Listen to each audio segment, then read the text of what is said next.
Welcome to the Atheist in Recovery podcast, where we talk about finding hope in recovery. And now your host, Dr. Adina Silvestri.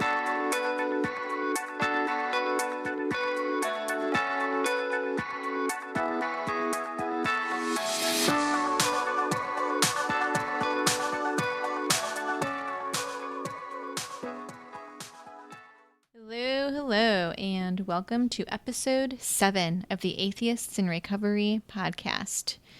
Today is going to be a solo episode where I talk about HBO's new show on addiction, Euphoria. And I won't go through all 8 episodes. That would be kind of long.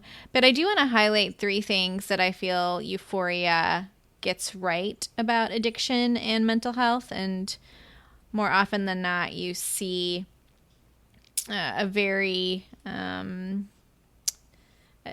different viewpoint on addiction from the showbiz land. So anyway, here we go. Number 1, addiction and mental health are often occurring simultaneously, or in the psych field, we say they are often comorbid. I feel like the show definitely gets this right.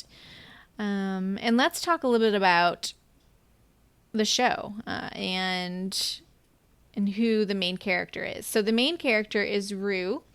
She is played by actress Zendaya, and she is the narrator and also the main character. She's a teenager who uses drugs to combat the demons in her mind, and she uses drugs as an attempt to mask her anxiety, her panic attacks, and her obsessive compulsive disorder. She states that finding herself trying to outrun her anxiety is effing exhausting. This is a clean show, so I took out the swear words. But I do want to mention that the show is really only for adults. I mean, it's, there's so many graphic scenes that I actually wasn't sure if I should do a review on this or not, but let's continue. Okay, so in episode 1, we meet Rue, and she is, like I said, trying to mask the demons in her mind, and she discovers drugs. The first episode does romanticize the drug chasing just a bit, but the thing that she does say that I felt, that I know that I hear often in my practice, is chasing the high. And that's what she says. She said she's chasing those 2 seconds of nothingness, the moment when your breath starts to slow, you finally blow out all the oxygen, and your brain finally slows down to nothingness. And there are a lot of parties that you see her at, and you sort of see her slow progression into addiction in that first episode. And so we also see that she entered rehab the summer before her junior year. And she says, as soon as she gets out of rehab, I had no intention of staying clean, which is important. Yeah, I mean, motivation to change the behaviors is everything. And that's something that I see also fairly often is, when people come in and they have an addiction to drugs or alcohol, you really do need to meet them where they are. Even if they've lost everything, they still need to give up the drug. So it's important to recognize that. Okay. So then we see her come out of rehab. She's saying, nope, not happening. I'm not planning on staying clean. And then you see her go to her dealer, Fez's house. And Fez, also pretty close to Rue's age, teenager, I assume, is expressing concern as soon as he sees her. Wait, you just got out of rehab and now you're going to buy more drugs. And so I felt like that was a very tender moment. I'm not sure how realistic that part is, but I liked it. Okay. So, again, addiction and mental health are often comorbid. Number 2, anxiety when assimilating back into the norm, or in Rue's case, back to her school. So we already know that Rue experiences anxiety, pretty terrible anxiety. And so when she returns to school following this stint in rehab over the summer, she is met with a lot of whispers and stares, and a lot of individuals say, I thought you died. I thought you were dead. So I often think to myself in my practice, not just in my head, but in my practice, that it's important to educate our young people about mental illness and substance abuse. I think that the more education we could give our young people, the less likely it is that they will gossip about whether somebody made it through their overdose or not. And if I didn't already mention, this is just a total spoiler episode, if I didn't already mention, Rue does overdose, and that's how she ends up in rehab. Okay. So the teens in our school are more interested in the fact that she's alive than actually asking her how she's doing post-rehab. And her anxiety goes into overdrive. She doesn't really know how to deal with the whispers and the stares. Teachers asking her to describe a specific moment during her summer. She's almost terrified to face this. Luckily, she meets a friend named Jules, and Jules plays a very important part in these shows. Rue basically says that Jules is the reason that she wants to stay sober.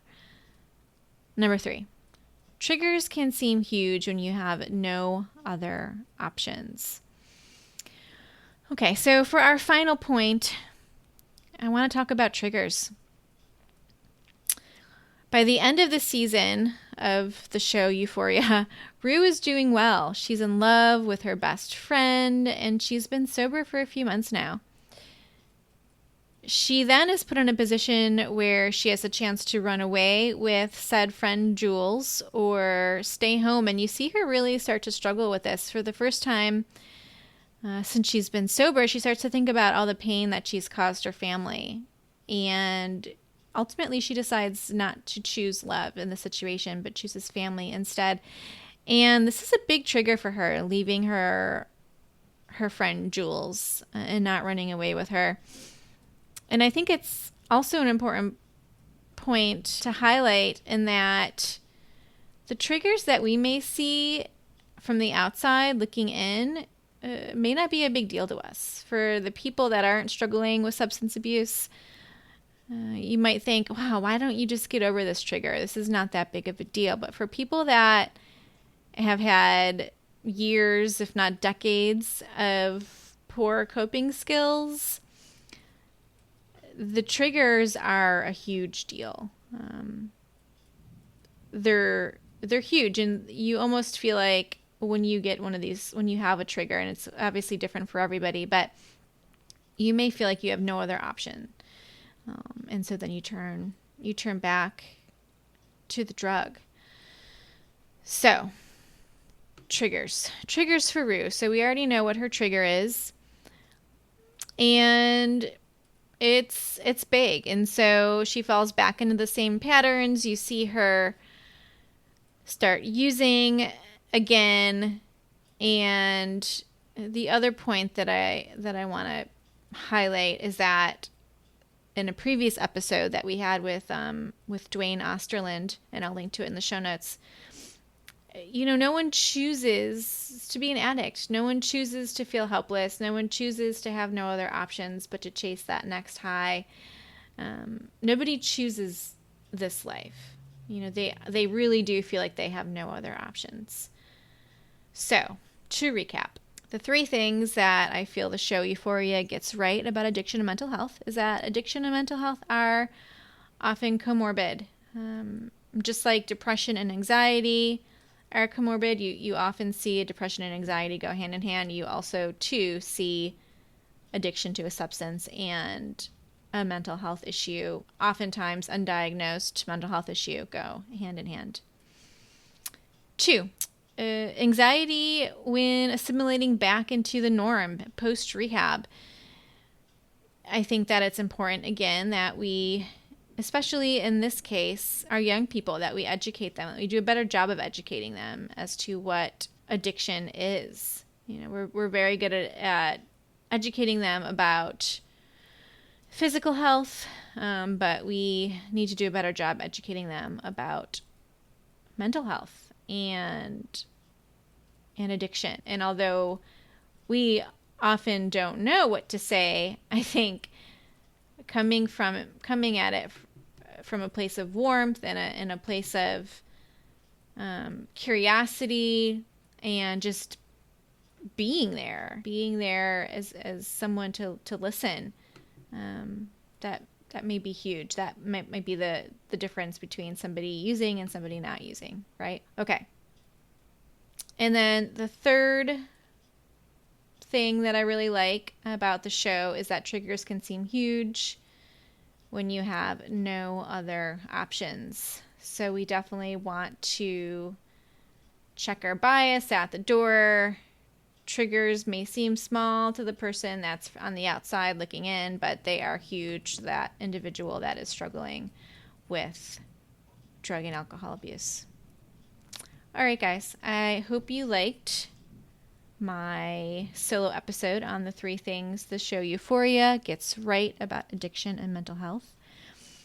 And you can find the show notes for this episode and all the previous episodes over at atheistsinrecovery.com. And if you like what you hear, the best way to support the show is to head over to iTunes and subscribe and rate the show and leave a comment. Okay. Thanks. Bye for now. Thank you for listening to the Atheists in Recovery podcast. For more great info and to stay up to date, head over to atheistsinrecovery.com.